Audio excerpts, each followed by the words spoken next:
Here's the shocking truth behind protein powder. Have you ever been told that protein powder will destroy your kidneys? Probably by your mom, your dad, your doctor, your peers. Well, I was told the exact same thing when I was a teenager. My doctor claimed that taking protein powder would absolutely destroy my kidneys, and this scared the living crap out of me. Now, despite being scared, I ignored it. Partly because I didn't know any better, and then also partly because I was confident. I was reading all the magazines, I went on bodybuilding.com, and I went through this phase where I would almost just do whatever it took. And I did a lot of research on it. I'm like, okay, I'm willing to take the risk. I do not have any pre-existing kidney disease, so let me just take the bullet and let me just try it. Fast forward 5 years later, and I'm in the best shape of my life. So today I'm going to break down what the science actually says about protein powder, about kidney health, and what you actually should be worried about. So what people claim versus what the evidence actually shows. There's still, even in 2025, a lot of bro science out there. Some of it is absolute nonsense. Some of it still hasn't really been proven, but the claim of protein powder being bad for you honestly should not really be a thing anymore. So here's the claim. Higher protein intake, especially via protein powders or supplements, whether it's a whey-based protein, a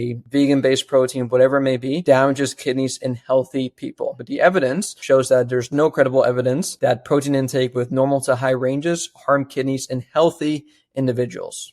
Big emphasis on the claim healthy individuals. Like if you have pre-existing kidney disease, pre-existing heart disease, then yes, you may have to definitely check with your doctor. But if you are already a healthy individual, this should not be something you should be concerned about. Several systematic reviews also and clinical studies show that kidney function remains stable with increased protein intake in healthy adults. Now, one key study, a systematic review of renal health in healthy individuals, found no consistent damage in kidney function metrics in healthy people eating more protein. And I will leave all of the claims, all of the studies in the description down below so you guys can check it out as well. I did a bunch of research on this prior to filming this video, and I'll leave it all in the description down below. Now, another key study claims this: high protein diets on kidney health. This discusses that while there can be things like glomerular hyperfiltration, the kidney working harder essentially, that doesn't automatically translate into damage unless there's pre-existing kidney disease like I mentioned earlier. Now, when protein can actually be risky: chronic kidney disease, otherwise known as CKD. If you already have impaired kidney function, like I said earlier, then yes, high protein intake may exacerbate decline. Medical guidelines usually recommend lower protein for most people with CKD who are not on dialysis. For example, women with mildly reduced kidney function who consume large amounts of animal protein showed accelerated decline in the glomerular filtration rate, GFR, compared to others. Also, there are recent findings suggesting that in early CKD, high protein diets may slightly increase the rate of decline in kidney function. So what actually is a normal protein intake? The recommended dietary allowance for healthy adults is about 0.8 grams of protein per kilogram of body weight per day. So for athletes or people doing resistance training, or for those wanting to lose body fat, build some muscle, intakes of around 1.2 up to 2.0 grams per kilogram per day are commonly in use and generally considered safe for healthy individuals. So using the system that we use in the US, that ranges from around 0.8 to 1 gram of protein per pound of body weight. Many studies involving these levels show no kidney damage in people with otherwise healthy kidneys. And just based off personal experience, I started tracking my calories and macros back in 2014 when I was 14 years old. And that's when I started taking supplements, specifically protein powder. And from that day onwards, I have consistently been hitting 1 gram of protein per pound of body weight. Now, sure, every single day I did not eat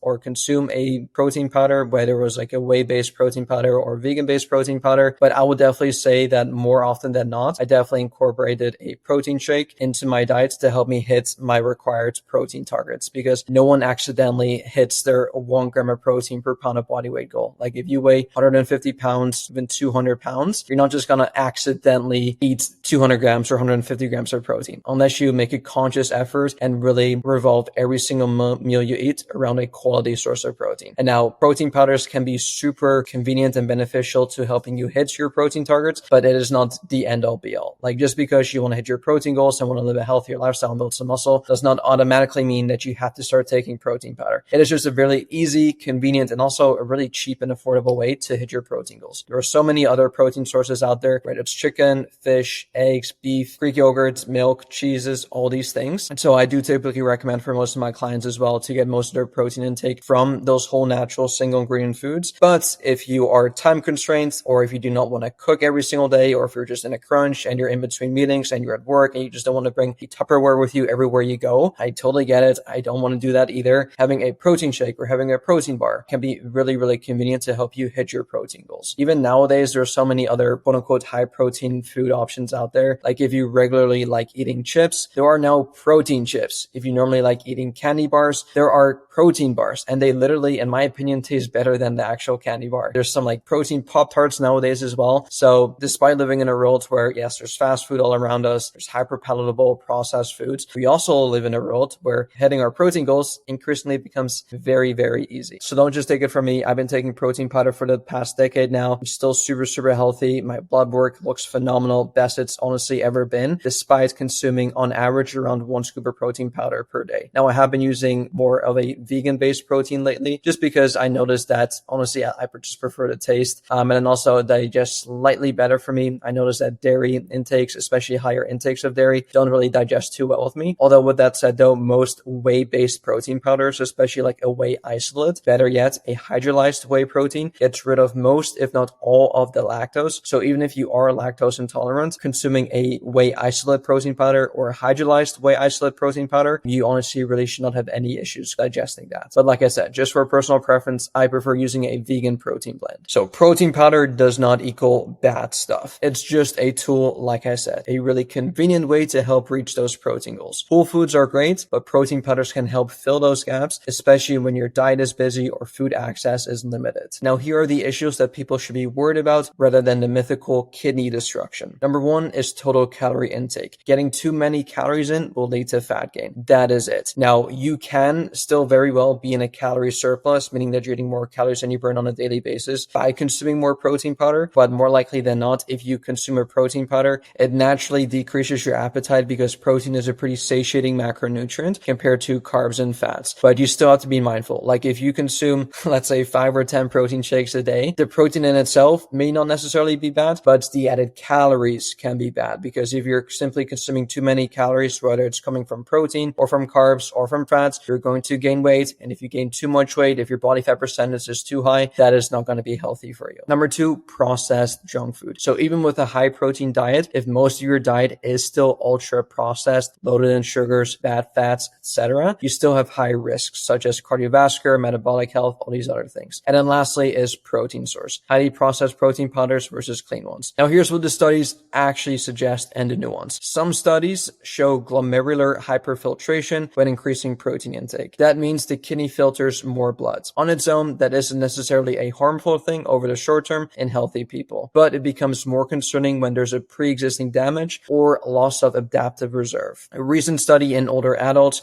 with mild to moderate CKD found that higher protein intake was associated with lower mortality. So in many cases, the benefits of sufficient protein may outweigh the potential downsides, which is awesome. Also, the source matters. Plant proteins tend to come with fiber, phytochemicals, and lower saturated fat, etc. And that tends to be more protective in many studies. So to conclude this video, if you are healthy, protein powder is not going to destroy your kidneys. If you have kidney disease, your protein intake should be decided with a nephrologist or a dietitian. Focus on hitting a reasonable protein target. So like I said, 1.2 all the way up to 2.0 grams per kilogram per day if your goals and training demand it. And make sure if you can to spread it evenly throughout the day. So if your goal is to eat around 200 grams of protein, try to have evenly equal feedings throughout the day. So 50 grams for breakfast, 50 grams for lunch, 50 grams for dinner, and then 50 grams as a pre-bed snack. Now, don't let the fear of this myth stop you from using protein powder as a tool, so long as it helps you reach your overall macro, and calorie goals. So if you found this helpful, hit that like button, subscribe for more fitness and nutrition breakdowns, and leave a comment. What myths have you heard about protein powder